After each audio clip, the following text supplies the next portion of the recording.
नमस्कार।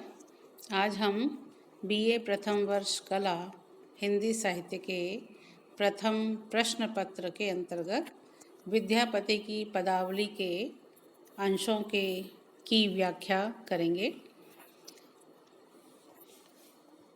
कुंज भवन से चली भेली है रोकल गिरधारी, एक ही नगर बसु माधव है जनु कर बटमारी। अब इस पद में विद्यापति के द्वारा इस पद में राधा और श्री कृष्ण के संवाद का यहाँ पर वर्णन किया गया है और ये बताया गया है कि जैसे ही राधा कुंज भवन से बाहर निकली तो उसे श्री कृष्ण ने रोक लिया।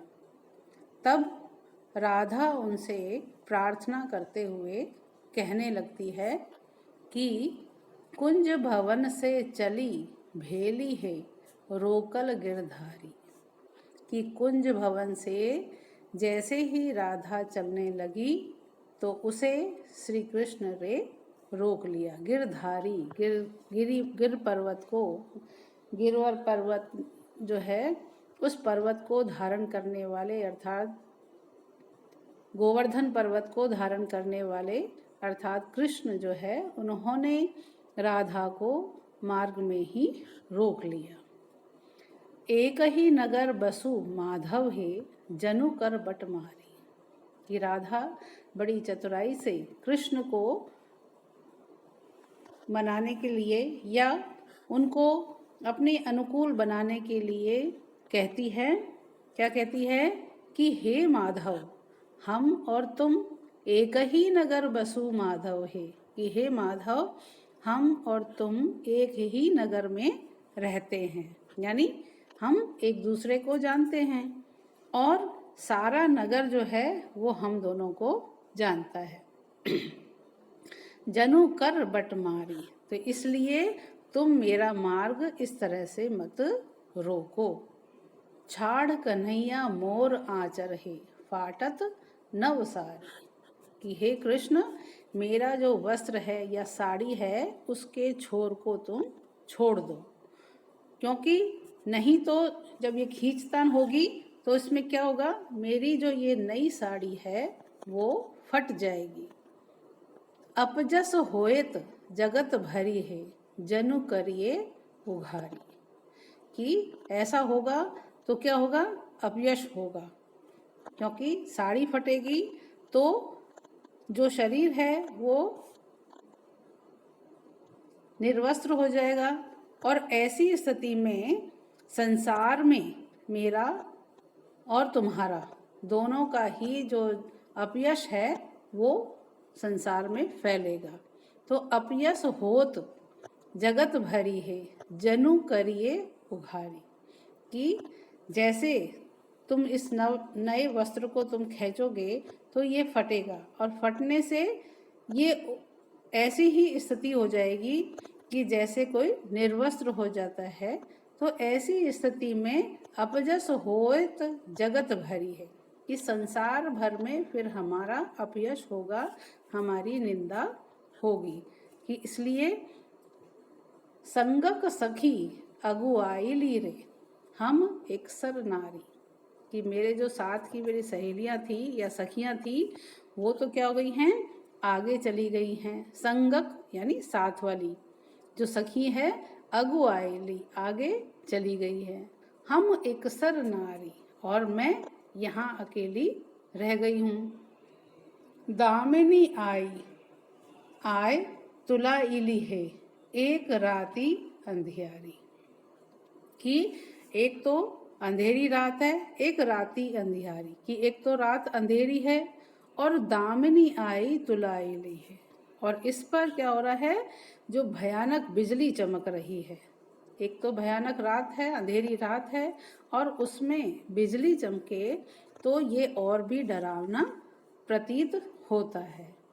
भनई विद्यापति गाउल है सुनु गुणमती नारी, कि विद्यापति कहते हैं कि तब श्री कृष्ण ने उससे कहा कि हे अच्छे गुणों वाली नारी, गुणमती यानी अच्छे गुणों वाली स्त्री, सुनो। हरिक संगे किछु डर नहीं है, तुए परम गमारी। कि यदि तुम इस रात की भयानकता से डर रही हो तो ये तुम्हारी मूर्खता है। तुहे परम गंवारी, कि तुम परम गंवार हो या मूर्ख हो कि हरिक संग यानी हरि के संग में रह कर के भी तुम्हें इस प्रकार डर लग रहा है। इस तरह डरने की तुम्हें कोई आवश्यकता नहीं है, इसलिए तुम निश्चिंत रहो। हरिक संगे किछु डर नहीं है, कि हरि के साथ कोई किसी भी प्रकार का भय नहीं है। तुहे परम गंवारी, कि तुम तो परम गंवार हो, परम मूर्ख हो कि तुम ये इस बात को नहीं जान रही हो और अंधेरी रात और बिजली की गड़गड़ाहट से तुम डर रही हो। तो इस प्रकार से इसमें इस पद में राधा की जो वाग विदग्धता है उसका किया गया है। साथ ही इसमें सामाजिक जो भय है, समाज का जो भय है, उस भय की ओर भी संकेत किया गया है कि एक स्त्री की लज्जा ही उसका सबसे बड़ा गहना होता है और उस गहने को बचाना ही उसका कर्तव्य है।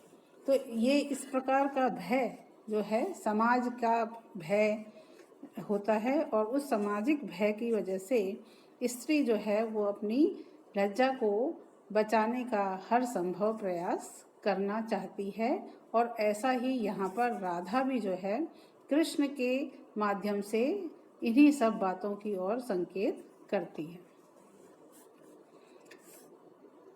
अब हम दूसरा पद देखेंगे।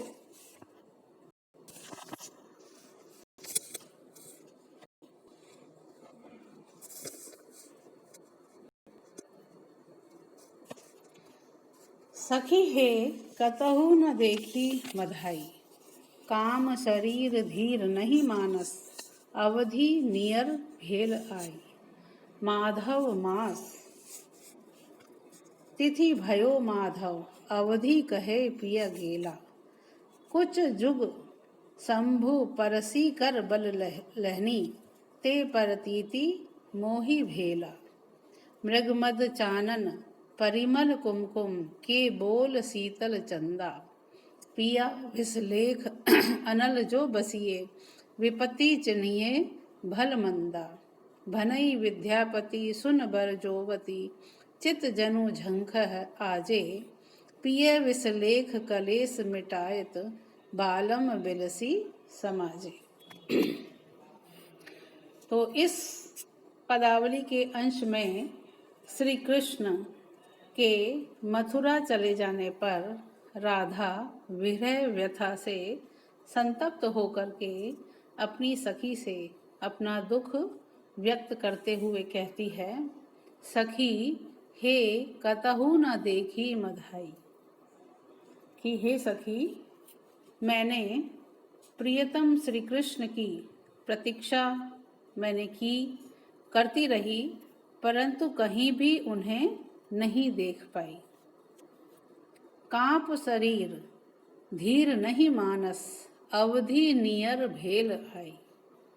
कि उन्होंने मथुरा से वापस आने की जो तिथि बताई थी, उस निश्चित तिथि का स्मरण करके मेरा जो शरीर है विरह वेदना से क्या कर रहा है, कांप रहा है। कांप शरीर धीर नहीं मानस, कि मेरा शरीर विरह की वेदना से कांप रहा है और धैर्य धारण नहीं कर रहा। अवधि नियर भेल आई, कि वो अवधि जो कि श्री कृष्ण ने मुझे बताई थी, वो अवधि अब बहुत निकट आ गई है। तो उस तिथि का स्मरण करके मेरा जो शरीर है वो क्या हो रहा है, वेदना से कांप रहा है, धैर्य को धारण नहीं कर रहा है। माधव मास तिथि भयो माधव, अवधि कई ये पिया गेला। और मेरा जो हृदय है वो स्थिर नहीं रह पा रहा है और उद्विग्न हो रहा है। क्यों? क्योंकि उनकी समीप जो उनकी अवधि है, समीप आने की जो अवधि है वो निकट आ गई है।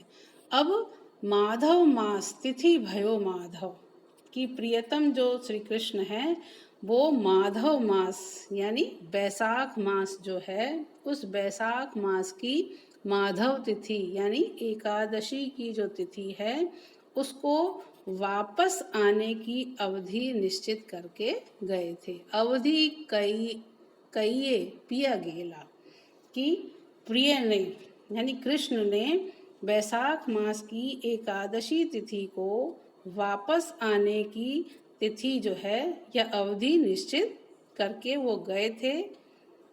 कुछ जुग शंभु परिसिकर बल लनी ते परतीति मोहि भेला, कि जाते समय उन्होंने मेरे शिव रूपी वक्ष स्थल को स्पर्श करके कसम खाई थी या शपथ खाई थी कि इससे मुझे शपथ खाई थी ते परतीति मोहि भेला, तो इसके कारण से मुझे उनकी बात पर पूरा विश्वास हो रहा है।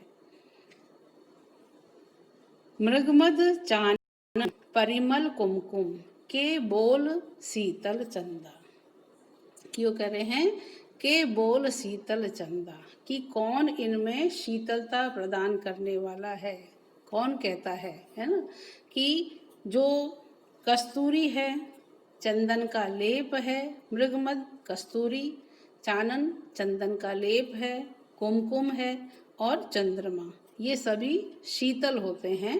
तो इसलिए इस विरह की अग्नि में ये शीतल पदार्थ भी क्या हो रहे हैं, मेरी विरह की अग्नि को और भी बढ़ा रहे हैं, उसको शांत नहीं कर रहे हैं। तो इसलिए जो राधा है वो अपनी सखी से कह रही है कि कौन कहता है, के बोल कौन कहता है कि मृगमद यानी जो कस्तूरी है, चंदन का लेप है, कुमकुम है और चंद्रमा है, ये सभी शीतल होते हैं। अर्थात विरहणी इन सभी उपादानों को क्या मानती है, संतापकारी मानती है।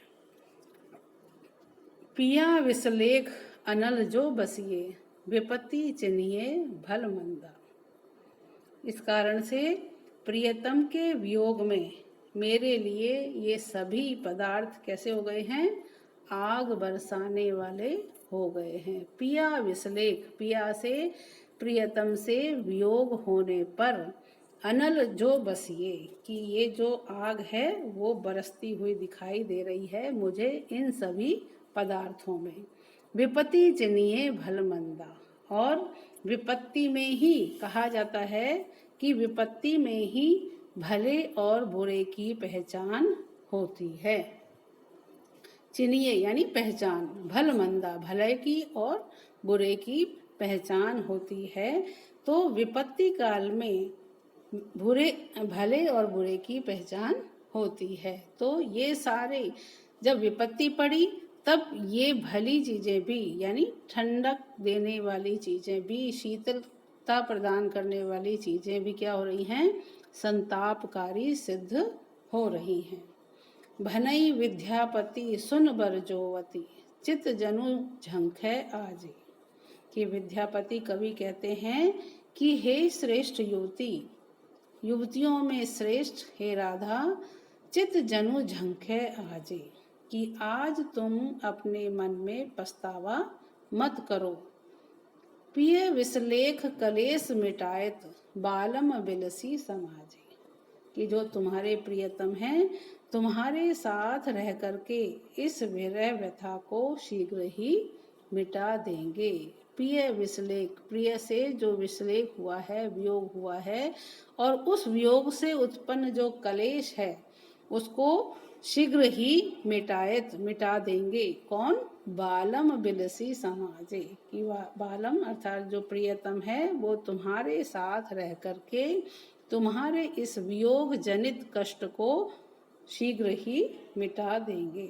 अर्थात तुम्हारी अपने प्रियतम से भेंट अवश्य होगी और तुम्हारी विरह व्यथा जो है वो समाप्त हो जाएगी।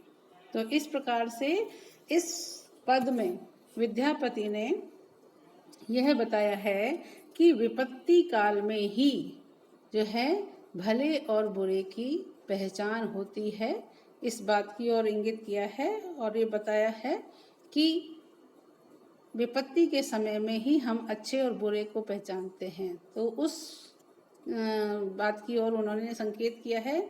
उसके साथ साथ यहाँ पर जो विरहिणी नायिका है राधा, उस राधा की विरह व्यथा का वर्णन किया है, साथ ही उसकी विवशता का भी वर्णन किया है कि वो अब इससे ज़्यादा और कुछ भी करने की स्थिति में नहीं है। तो यहाँ पर प्रोषित पति का नायिका जो है, प्रोषित पति का नायिका जो कि अपने पति से अलग हो गई है, वियोग सहन कर रही है, ऐसी नायिका का यहाँ पर उसके भावों का, उसके मनोभावों का यहाँ पर वर्णन किया गया है।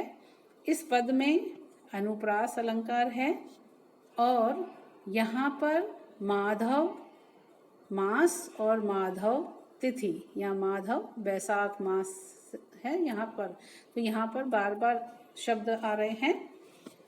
और इसी प्रकार से यहाँ पर रूपक अलंकार है, कुछ जुग में शंभु, कुछ जुग शंभु, इसमें यहाँ पर रूपक अलंकार है।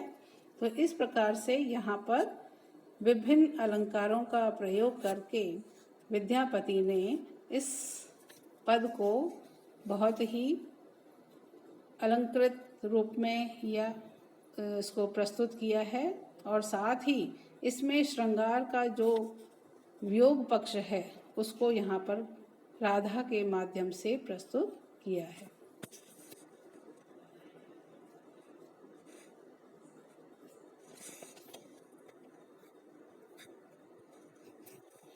आज के व्याख्यान में इतना ही। धन्यवाद।